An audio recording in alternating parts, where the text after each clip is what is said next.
Shalom pagi bersama tundukkan kepala. Sungguh kami bangga memiliki Allah yang hidup, sebab kami tidak salah.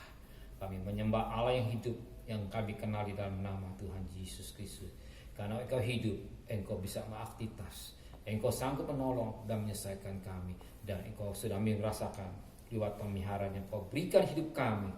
Sepanjang malam kami bisa panjang malam ini kami bisa lalui persoalan demi musibah boleh ada, tapi kami bersyukur kami bagikan ada di Goshen, sebab Engkau gembala yang baik yang milik kami. Kami menaikkan mesbah keluarga, naikkan pujian penyembahan, naikkan doa syafaat, dan kami ada sebagaimana ada karena Tuhan. Kami rindu untuk mendengarkan renungan firman-Mu. Urapi kami, urapi hamba-Mu, Roh Kudus, lembutkan hati kami, pikiran kami, kuasai hati kami, sehingga butir firman-Mu menjadi berkat buat kami. Haleluya. Amin.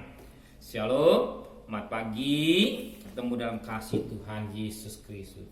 Mari kita membaca Ratapan. Ratapan pasal 4. Ratapan pasal 4 ayat pertama sampai ayat yang ke-10. Ratapan pasal 4 ayat pertama sampai 10. Sengsara Sion yang dahsyat.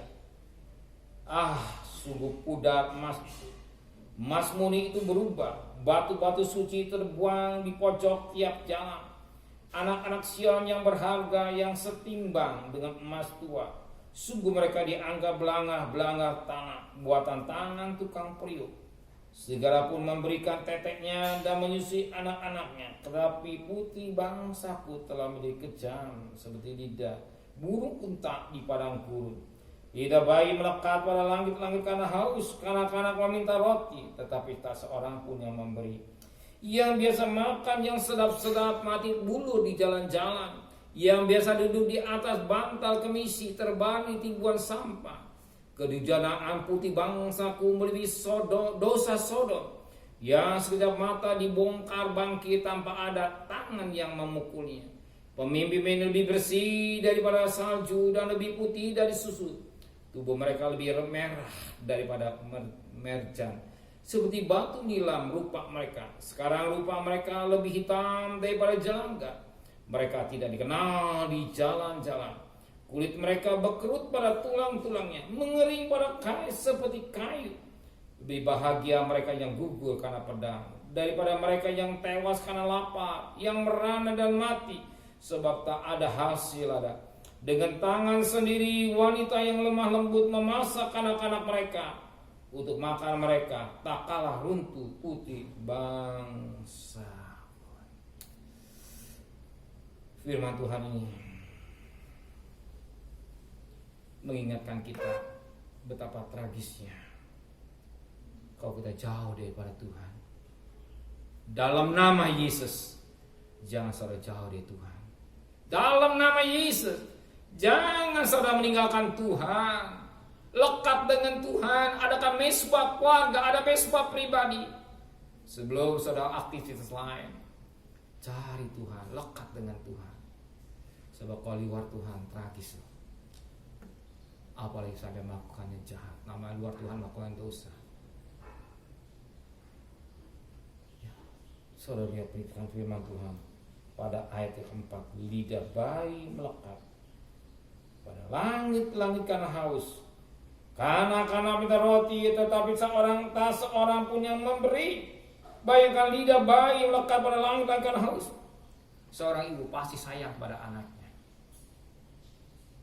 Seorang ibu yang baik pasti sayang kepada anak-anaknya. Siapa yang gak sayang pada anak? Dia bela orang tua demi anak-anak. Tapi firman Allah kata, bayi itu tidak ada susu karena haus. Haus, nangis, minta air, susu, tapi tidak ada susu. Bahkan kanak-kanak juga berkata, karena meminta roti, tapi tak ada seorang pun, mama lapar. Tapi ada yang tidak memberi roti. Tidak ada yang memberi roti. Kenapa? Karena tidak ada roti.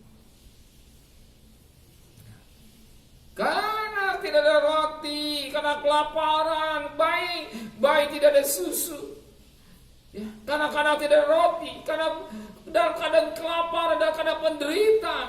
Dan sangat tragis lagi dikatakan pada ayat 10. Dengan tangan sendiri wanita yang lemah lembut memasak anak-anak mereka untuk makanan mereka. Tak kalah runtuh putih bangsa. Bayangkan seorang wanita sampai memasak anaknya. Kenapa? Sampai memasak anaknya. Kenapa?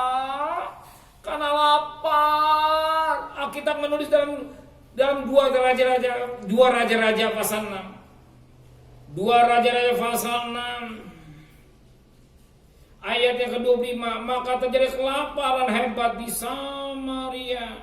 Pada ayat yang ke-28, kemudian bertanya raja kepadanya, ada apa? Jawab perempuan itu. Perempuan itu berkata kepadaku, berilah anak laki-laki supaya kita makan dia pada hari ini. Dan besok akan kita makan anakku laki-laki. Jadi kami memasak anakku dan memakan dia. Tapi ketika aku berkata padanya pada hari berikutnya, beri anakmu supaya kita makan dia, maka perempuan itu menyembunyikan anaknya. Tak kala raja mendengar perkataan perempuan itu, boyakannya pakaiannya, dan sedang ia berjalan di atas tembok, kelihatanlah kepadanya orang banyak. Bapak Imam memakai kain kabut. Dasar kelaparan. Apa yang terjadi? Ya, dalam suasana kelaparan apa yang terjadi? Di seorang ibu sampai memotong anaknya untuk makan karena lapar, karena bayi tidak ada susu, karena tidak ada susu, bahkan kanak-kanak tidak ada roti, menjerit, bayi pada anak-anak menjerit. Bahkan apa yang terjadi tragis, lebih tragis lagi, ada orang tua memotong anak karena lapar. Inilah keadaan mereka lapar. Kenapa? Kelaparan. Karena kelaparan. Kenapa harus terjadi demikian? Apakah bangsa Israel tidak sayang Tuhan? Oh, jelas sayang Tuhan. Apakah Tuhan tidak penuh belas kasihan pada manusia? Penuh belas kasihan. Ada masa-masa Tuhan belas kasih, tapi juga ada masa disiplin. Ini yang dipanggil disiplin. Ya.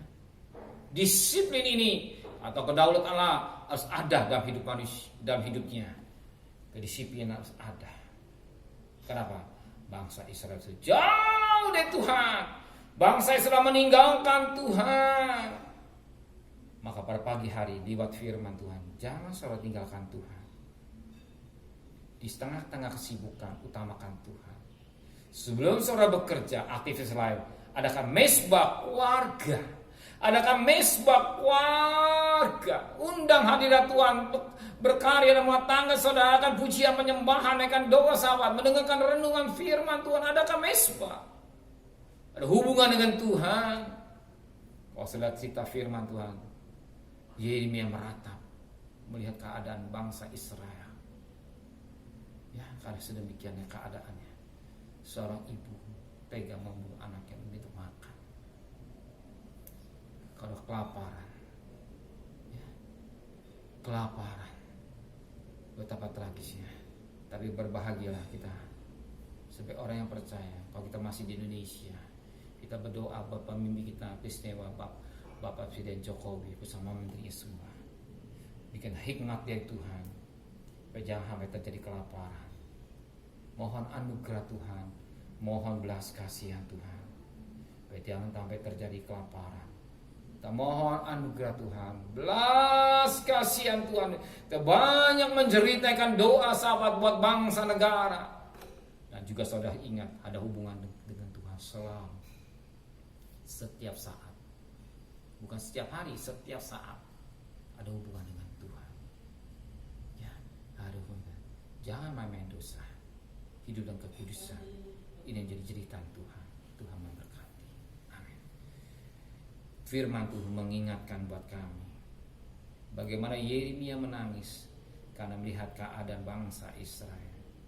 Oh, firman Allah berkata, bayi tidak ada haus, anak butuhkan susu, anak-anak butuhkan roti karena tidak ada roti. Bahkan apa yang terjadi sampai orang Seorang ibu mau membunuh anaknya untuk makan karena lapar, karena kelaparan. Tuhan, biar belas kasihan-Mu bangsa kami Indonesia. Jangan sampai kami mengalami kelaparan Tuhan.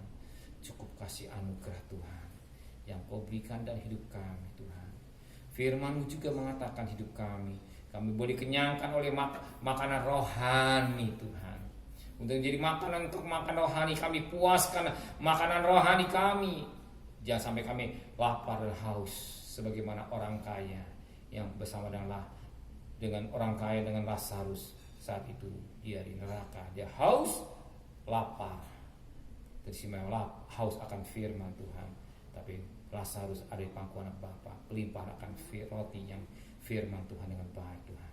Biar kami diberkati oleh firman menteraikan hati dan pikir kami. Kami dipuaskan makanan rohani kami Tuhan. Dan sebentar kami mencari nafkah serta perjalanan kami. Selamat, pulang dengan selamat. Kembalikan besok pagi dalam tubuh yang sehat dengan tidak kurang satu apapun juga. Berkati Bapak Presiden, Wakil Presiden, para menteri, para gubernur, para bupati, para wali kota, para camat, para lurah, para RW, para RT, para medis, para relawan, para TNI, para Polri, bahkan mereka-mereka yang sebagai pejuang-pejuang yang ada garis depan untuk berperang melawan virus corona. Beri kesehatan yang prima, beri kesehatan, pelihara keluarganya sebagian Kau pelihara yang baik. Dan berperang melawan virus yang sakit semakin berkurang banyak Tuhan, bahkan yang mati semakin habis Tuhan, berkurang banyak, tapi yang sembuh semakin banyak Tuhan. Melalui vaksin juga berjalan dengan sempurna. Saudara kekasih, terimalah berkat nikmat dari Allah Bapa, cinta kasih sayang dari Tuhan Yesus Kristus, dan berkat Roh Kudus nyata saudara hari ini sampai Maranatha Tuhan Yesus datang. Yang cinta Dia katakan